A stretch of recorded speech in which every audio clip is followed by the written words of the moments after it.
Today we are discussing about the electron transport chain. In electron transport chain, there was two processes happening. One is oxidation, one is phosphorylation. Oxidation process will result in a potential difference of hydrogen ions between the mitochondrial matrix and intermembranous space. ECT has a 5 complexes. They are arranged in a form of ascending order of the redox potential. What is redox potential means? Capacity to gain of electrons. Now, NADH and FAD are entering into the electron transport chain from the citric acid cycle. They will bring the electrons to this chain. Now, NADH will give the electrons to the ubiquinone. Ubiquinone is an electron transporter.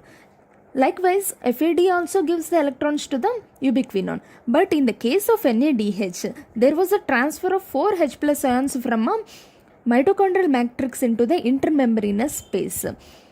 That will generate a potential difference between these two.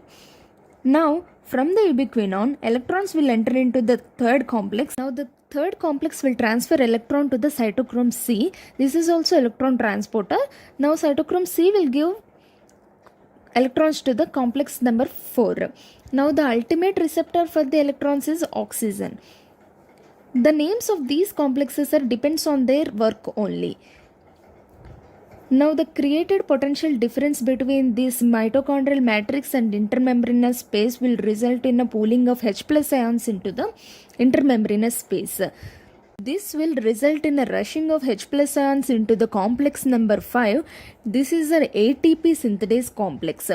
It contains two components F0 and F1.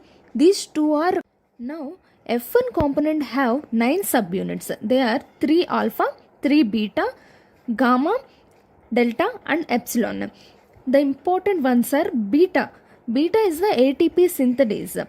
Gamma is the rotatory component of F1.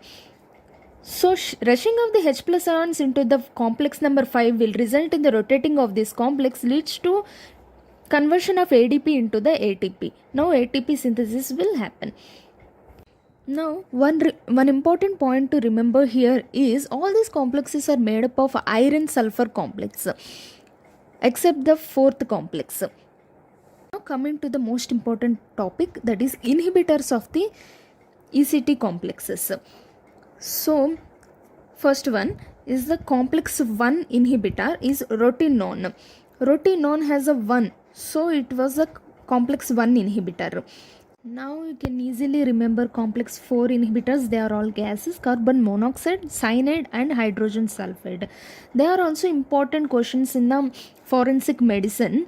They will ask what is the mechanism of these gases in the cellular level which leads to the death of the person. Is they inhibit the complex number 4. That is the mechanism of these gases which will lead to the death of the person.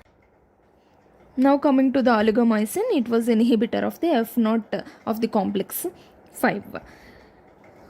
Next thing is the antimycin and British anti-levizet are the inhibitors for complex 3. Etracloside is an inhibitor of ADP, ATP transporter inhibitor.